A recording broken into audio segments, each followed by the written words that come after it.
That's why people like David Icke are jewels and gems to this world. David, thank you. Well, it's a pleasure, but I mean, I can't do anything else, because once you start to understand what's happening in the world, and that started to come to me a long time ago now, 30 years, and you realize where the world is being taken, then walking away and staying silent is not an option if you have any self-respect. And that's what it comes down to in the end, self-respect. Are we going to speak our truth and have the self-respect to do that, or are we going to self-censor and silence ourselves and keep our heads down for fear of consequences? And, that's an important point. It all comes down to that in the end, in terms of self-censorship. Consequences. Consequences are prisons. They're prison cells. Because when I wrote The Trigger, I knew that I was going to deeply, deeply upset what I expose, which is a death cult. And we can get into that as we go through today. And that death cult has control of the mainstream media, and thus could demonize me and could attempt to shut me down. A few days after publication, suddenly Facebook, which is controlled by this death cult, like Silicon Valley in general, threatening to delete my page. I mean, that's just a coincidence, isn't it? But if you sit down and you say, what are the consequences for me of doing what I know to be right and saying what I know to be right, then invariably fear of the consequences will persuade you it's better not to do it, not to say it, not to write it. But I don't go through that mental process of asking what are the consequences. What I ask is it true? Can I justify it with the facts? My goodness me, the figure is brimming over with facts on every page to support what I'm saying.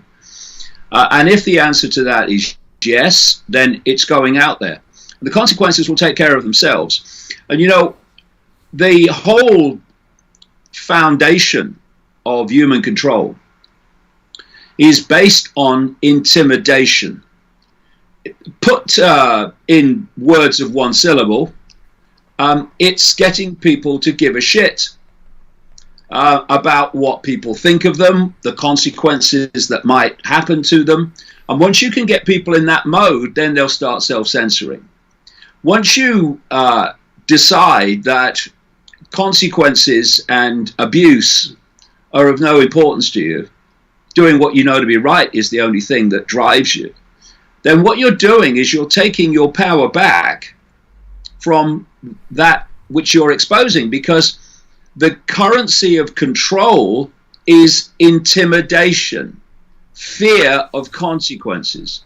So they're the first things that have to go if we really mean it when we say we want to make a difference. And when you put aside fear of consequences and just do what you know to be right, then that control system has lost its power over you. It's lost its power over silencing you, because you won't be silenced, because why would you compromise saying what you know to be right, except out of fear? And I gave that up a long time ago. And this is very important, that people put consequences aside and do what they know to be right. And it's like everything. When I was a footballer, I was a goalkeeper, a professional goalkeeper. And the worst part, this is a long time ago, I finished when I was 21. The worst part of playing football as a professional was sitting in the dressing room waiting to go out to play. Because everything that could possibly go wrong was going wrong in your head. I better not do this. I hope that doesn't happen.